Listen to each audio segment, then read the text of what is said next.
Hello, good morning, जय श्री कृष्णा सभी को। तो आज हम जा रहे हैं चेन्नई और वहाँ से हमें जाना है अष्टलक्ष्मी माता के मंदिर।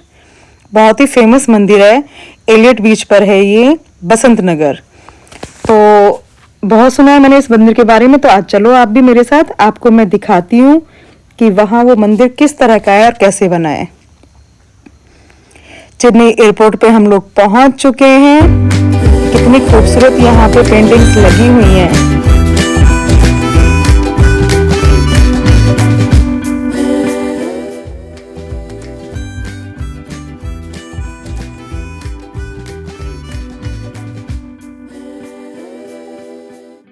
ये मंदिर का मॉडल रखा हुआ है। जैसे ही आप प्रवेश करोगे सबसे सामने मंदिर 3 फ्लोर में डिवाइड है।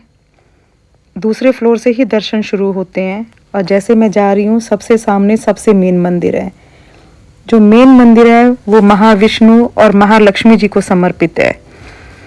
यहाँ पर भगवान विष्णु माता देवी के साथ, लक्ष्मी देवी के साथ विराजमान है। जैसे जैसे आप ऊपर चलते चले जाओगे, यहाँ लक्ष्मी माता अपने 8 विभिन्न रूपों में स्थापित की गई हैं।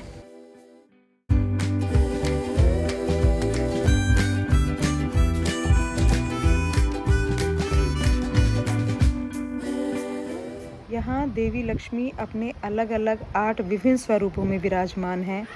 आदि लक्ष्मी, धान्य लक्ष्मी, धैर्य लक्ष्मी, गज लक्ष्मी, विद्या लक्ष्मी, विजया लक्ष्मी, संतना लक्ष्मी और धन लक्ष्मी।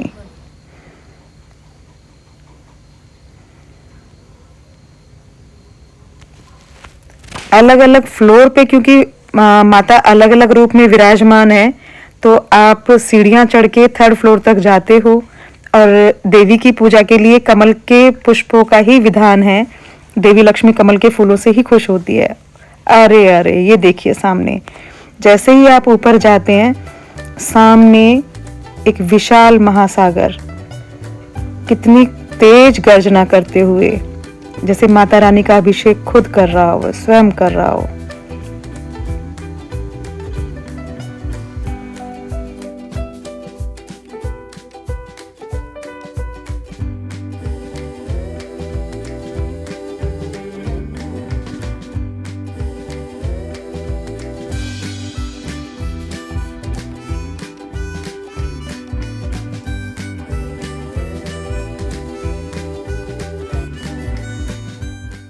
बहुत छोटी छोटी सीढ़ियां हैं। मंदिर का प्रांगण बहुत विशाल है, एकदम समुद्र के सामने है। सुबह शाम बहुत पर्यटक यहाँ पे आते हैं। कहते हैं कि शरद पूर्णिमा के दिन ही देवी लक्ष्मी जो थी वो उत्पन्न हुई थी, तो विशेष तौर पे दिवाली से पहले शरद पूर्णिमा के आसपास यहाँ पूजा का बहुत विधान है। यहाँ पर आप जब भी आते हो, आपकी जो भी मनोकामनाएं होती हैं माता लक्ष्मी की दया से वो सभी पूर्ण होती हैं। चारों तरफ तक फैला हुआ विशाल महासागर। मंदिर का प्रांगण बहुत ही खूबसूरत है।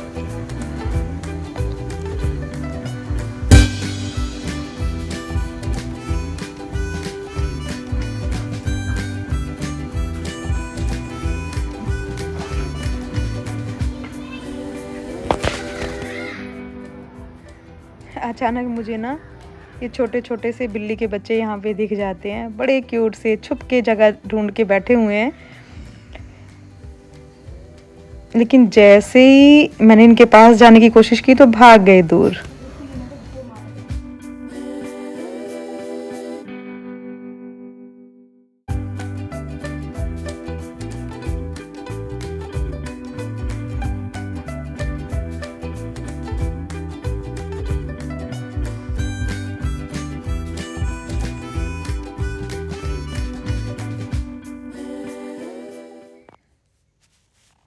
ये एलियट बीच है। मोस्टली जो भी लोग यहाँ पे आते हैं वो समुद्र के किनारे भी कुछ देर के लिए अपना वक्त बिताने के लिए ज़रूर जाते हैं।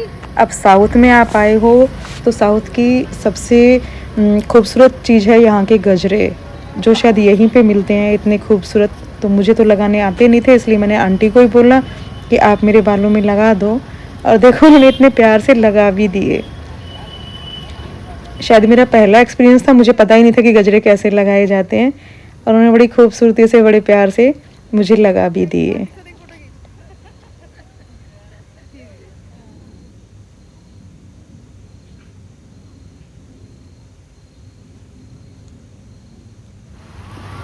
क्योंकि हम लोग शाम को गए थे दर्शन करने के लिए, कि जब तक हम बीच पर पहुंचे तो रात हो चुकी थी, बिल्कुल गहरा अंधेरा हो चुका था, चारों तरफ दूर तक सिर्फ गर्जना ही गर्जना।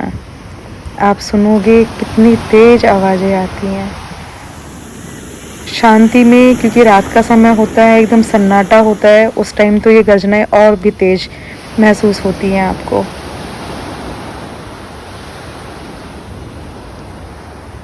असीम शांति है यहाँ, कहीं मंदिर की घंटियाँ बज रही होती हैं, मंदिर का प्रांगण आपको दिखाई दे रहा होता है, और कहीं ये शांत दूर दूर तक फैला हुआ विशाल महासागर।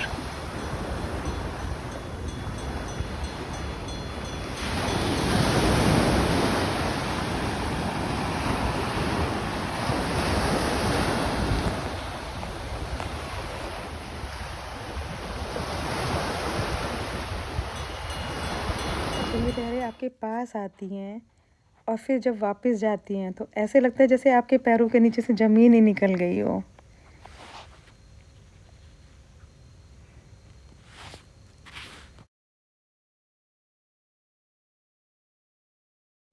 कुछ वक्त यहाँ पे मैंने और गुड़िया ने एक साथ बिताए अपने।